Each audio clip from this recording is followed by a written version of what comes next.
뉴스룸을 시작하겠습니다. 내란 사건을 수사하는 조은석 특별검사팀이 윤석열 전 대통령에 대한 구속영장을 청구했습니다.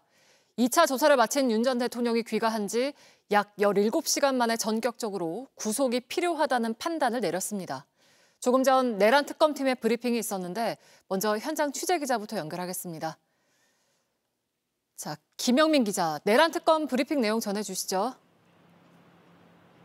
네, 조금 전인 5시 반쯤 내란 특검팀 브리핑이 있었습니다. 오늘 오후 예정에 없던 브리핑이 생겼다고 공지를 한 겁니다. 특검은 윤석열 전 대통령에 대해 구속영장을 청구했다고 밝혔습니다. 박지영 특검보는 윤 전 대통령에 대해 직권남용 권리행사 방해죄 등으로 서울중앙지법에 구속영장을 청구했다고 밝혔습니다.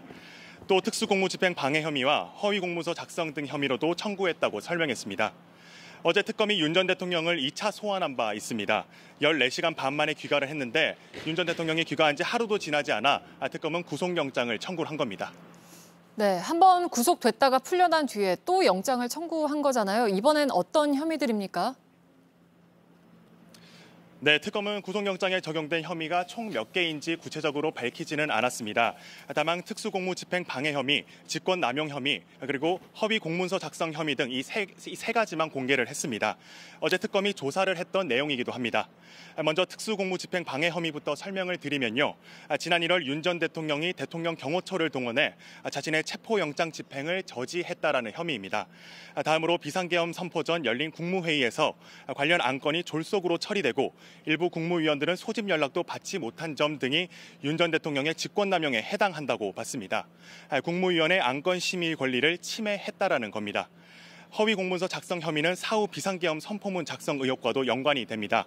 강희구 당시 대통령실 부속실장이 비상계엄 해제 후 계엄 선포문을 사후 작성했다가 폐기한 걸로 알려졌는데 윤 전 대통령이 여기에 서명을 했다라는 의혹입니다. 이번 구속영장에는 계엄 선포 전 북한의 공격을 유도했다는 외환 관련 혐의는 포함되지 않은 것으로 확인됐습니다. 윤 전 대통령 측은 이런 혐의에 대해 대부분 부인한 것으로 알려졌습니다. 지금까지 내란 특검 사무실 앞에서 JTBC 김영민입니다.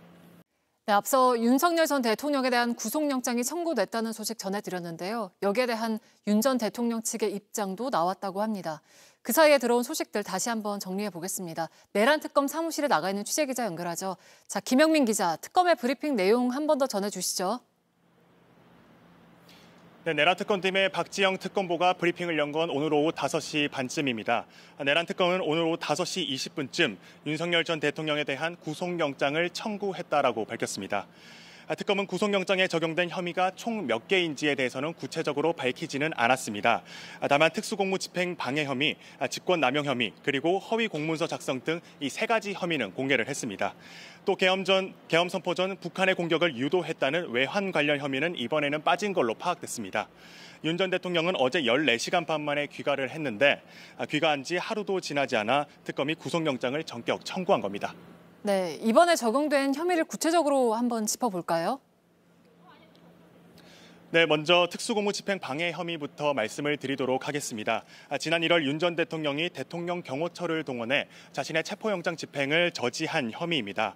그리고 직권남용 혐의는 계엄 국무회의에 참석하지 못한 국무위원들을 피해자로 판단을 하고 심의에 참여할 심의권을 침해했다라는 그런 내용입니다. 다음으로 허위 공문서 작성 혐의는요.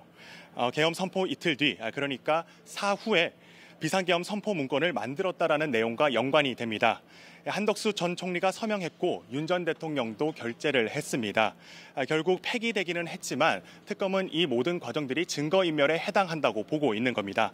이런 혐의에 대해 어제 2차 조사 때 특검이 모두 조사한 내용이기도 합니다. 네, 그리고 조금 전에 윤 전 대통령 측 입장도 나왔다고요? 네, 그렇습니다. 조금 전 윤 전 대통령 측 입장이 나왔습니다. 윤 전 대통령 측은 혐의 사실에 대해 충분히 소명했다라고 말하면서 법리적으로도 범죄가 될 수 없음을 밝혔다라고 강조했습니다. 또 특검의 조사에서 객관적 증거가 제시된 바가 없다며 법원에서 특검의 무리한 구속영장 청구임을 소명하겠다라고 덧붙였습니다. 서울중앙지법은 윤 전 대통령의 영장실질심사 일정이 나오는 대로 공지를 하겠다라고 전했습니다. 지금까지 내란 특검 사무실에서 JTBC 김영민입니다. 트럼프 미국 대통령이 12개 나라의 상호 관세율을 통보하기로 한 날짜가 내일로 다가왔습니다. 미국과의 관세 유예 기한도 이틀 뒤면 끝납니다. 트럼프 행정부의 관세 조치를 둘러싼 막판 협상을 위해서 여한구 통상교섭본부장에 이어 오늘 위성락 국가안보실장도 워싱턴으로 향했습니다. 최규진 기자입니다. 위성락 국가안보실장은 인천공항에서 기자들과 만나 한미 간 통상과 안보 관련 협의가 중요한 국면을 맞고 있다고 했습니다. 지난달 이재명 대통령 대신 참석한 나토 정상회의에서도 관련 협의를 이어왔다며 이번 방문은 그 연장선이라고 강조했습니다. 지금 협의 국면이 좀 중요한 상황으로 들어가고 있기 때문에 제 차원에서의 관여를 좀 늘리고 있고 그런 차원에서 제가 방미를 하게 되었습니다. 위 실장은 오는 8일까지 워싱턴에 머무르며 미 고위 당국자들과 주요 현안에 대한 실무 협의에 나설 예정입니다. 원래 다음 주 예정됐던 루비오 미 국무장관의 방한이 취소되면서 방미 일정이 급하게 조정됐다는 분석도 나옵니다. 특히 트럼프 대통령이 현지 시간 7일부터 상호 관세율을 통보하겠다고 선언한 가운데 관세 조건이나 유예 연장 등을 놓고 막판 협상에 주력할 거란 전망입니다. 또 중동 사태로 연기됐던 한미 정상회담에 대해서도 위 실장은 추진 의지를 분명히 했습니다. 오늘 가시면 한미 정상회담 관련해서도 좀 얘기가 많이 나오실 것 같은데 어떻게 보시고 계신지? 여러 현안들 중에 하나라고 생각합니다. 협의를 하겠습니다. 위 실장은 카운터파트인 루비오 장관과의 만남을 추진하고 있다면서 이달 중 주요국 특사 파견 방안도 협의 중이라고 밝혔습니다. JTBC 최규진입니다. 이재명 대통령이 이번 주 남은 부처 2곳 장관을 인선하며 1기 내각 구성을 마무리할 것으로 보입니다. 인사청문회를 앞두고 본격적인 공세에 들어간 야당은 특히 이진숙 교육부 장관 후보자의 논문 관련 의혹을 집중적으로 제기했습니다. 유한울 기자입니다. 정부 부처 19개 중 장관 인선이 남은 곳은 국토교통부와 문화체육관광부입니다.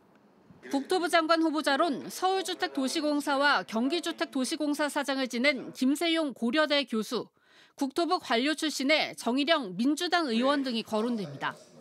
문체부 장관은 현역 철도기관사인 김영훈 노동부 장관 후보자처럼 깜짝 발탁 가능성도 점쳐집니다. 구체적으로는 이 대통령을 꾸준히 지지해온 배우 김희성 이원종 씨, 그리고 김윤덕 민주당 의원 등이 후보군으로 꼽힙니다. 대한민국의 문화적 영향력을 키우면 우리가 세계적인 강국으로 선도 국가로 갈 수 있지 않겠냐. 너무 복잡하게 막 고민하다 보니까 이걸 다 할 수 있는 사람이라 해야 되는데. 장고 중인 이 대통령이 이번 주엔 내각 구성을 마칠 것으로 보이는 가운데 국회 인사청문 일정도 하나둘씩 잡히고 있습니다. 오는 14일 강선우 여가부 장관 후보자를 시작으로 15일엔 권오을 보훈부 장관 후보자 등 3명, 16일엔 김영훈 후보자에 대한 인사청문회가 열릴 예정입니다. 국민의힘은 이들에 대한 송곳 검증을 벼르면서 이진숙 교육부 장관 후보자를 제일 먼저 낙마 대상으로 지목했습니다. 특히 이 후보자가 2018년 제목부터 결론까지 동일한 논문 2편을 각각 다른 학회자에 실었다는 점 등을 들어 연구윤리 파괴자는 즉시 사퇴해야 한다 목소리를 높였습니다. 국민의 눈높이에서 볼 때 이런 분이 교육부 장관이 되는 것은 합리적이지 않죠.